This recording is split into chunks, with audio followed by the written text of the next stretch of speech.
నా స్వగ్రామం నుండి తాడిపత్రిలో నా వ్యక్తిగత పని మీద కూడా తాడిపత్రి వెళ్ళటానికి బయలుదేరగానే పోలీసులు కొండాపురం దగ్గరికి వచ్చి అక్కడ నన్ను పోనీకుండా అడ్డుపడడం జరిగింది.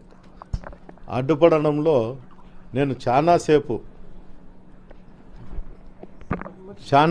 నేను అక్కడ పోలీసులతో అయ్యా నేను 10 నిమిషాల్లో పోతా, ఇది ఎవరు 10 నిమిషాల్లో నేను తాడిపత్రికి పోయి నా కార్యక్రమాలు అయిపు చేసుకొని ఇంటికి పోయి నేను తిరిగి అనంతపురం వెళ్ళాలా అని చెప్పడం జరిగింది.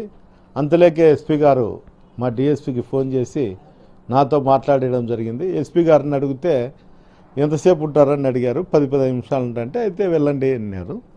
నేను అక్కడికి పోతానే తెలుగుదేశం కార్యకర్తలు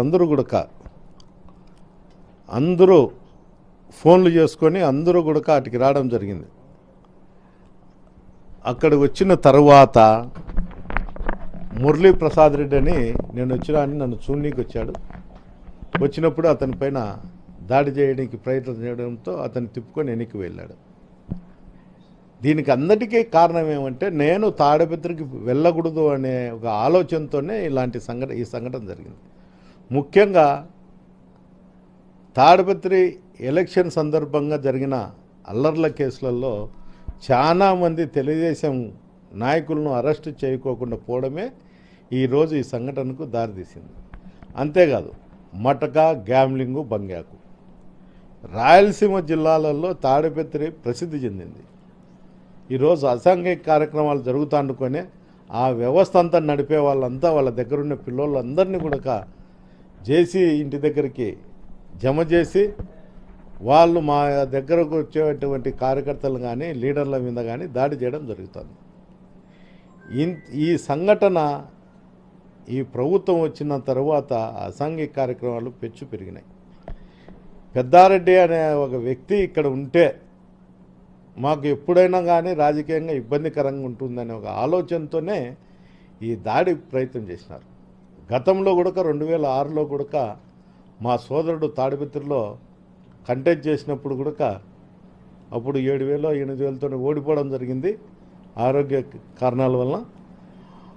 ఎప్పుడైనా ఈ కుటుంబం రాజకీయంతో ఉంటుందనే మా అన్నను దారుణంగా హత్య చేయడం కూడా జరిగింది. దాంట్లో జేసీ కుటుంబీకులు ముద్దాయిలు కూడా. ఇదే విధంగానే ఇప్పుడు మళ్ళా అధికారం లేదు, అధికారం లేనప్పుడే నన్ను ఏదో రూపకంగా లొంగ తీసుకోవాలనే ఒక ప్రయత్నంతోనే వైఎస్ఆర్సీపీ నాయకుల మీద దాడి చేయడం జరుగుతుంది. ఇలాంటివన్నీ మళ్ళా జరగకూడదు అనుకుంటే తట్టుకుంటే ఈ అసాంఘిక కార్యక్రమాల మీద పోలీస్ అధికారులు గట్టి చర్యలు తీసుకోవాలా. ఈరోజు జరిగిన మురళీ ప్రసాద్ రెడ్డి ఇంటి మీద జరిగినది చాలా బాధాకరం.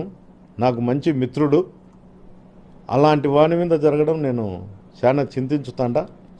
అంతేకాదు గతంలో కూడా అతని ఇంటి మీద జేసీ కుటుంబీకులే దాడి చేయడం జరిగింది. ఇట్లా ఒకరి ఇండ్ల మీద పోయి దాడి చేయడం అనేది చాలా నీచమైన సంస్కృతి. అతనేమో అతని ఇంటి మీదకో పోతే నేను వాని కథ చూస్తా, ఈ గడ్డంలో ఒక చరిత్ర ఉంది అని చెప్తారు.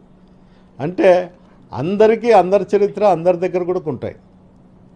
ప్రభాకర్ రెడ్డి గారు నీకు ఆరోగ్యం బాగాలేదు, రెస్ట్ తీసుకో తప్ప నన్ను తాడిపత్రికి పోకోకుండా చేయడానికి ఈ చిన్న గలాటలు చేస్తే పోలీస్ అధికారులు అరికడతారనే ఆలోచన నేను మనసులోంటి తప్పుకో. నేను ఖచ్చితంగా తాడిపత్రిలో వైఎస్ఆర్సీపీ నాయకులకు కార్యకర్తల కోసం నేను పనిచేస్తా. నా ఊపిరి ఉన్నంత వరకు తాడిపత్రిలోనే ఉంటా అని కూడా ఈ సందర్భం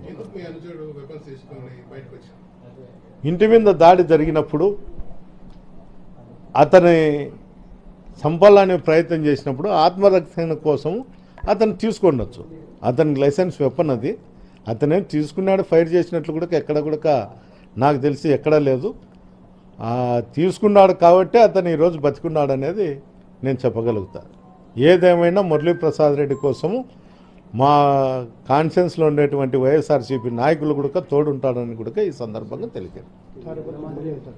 మళ్ళీ వెళ్తా, నేను ఎస్పీ గారిని అడుగుతా, ఎస్పీ గారు పర్మిషన్ తీసుకొని నేను మళ్ళీ కూడా తాడిపత్రికి వెళ్తా. అదే కదా ఇప్పుడు ఆ ఆలోచనతోనే నేను హ్యూమన్ రైట్స్ కూడా నేను కేసు పెట్టినా. నేను హ్యూమన్ రైట్స్ పెట్టినప్పుడు కూడా ఇద్దరు నా దగ్గర మెసేజ్ కూడా వచ్చింది వాళ్ళకు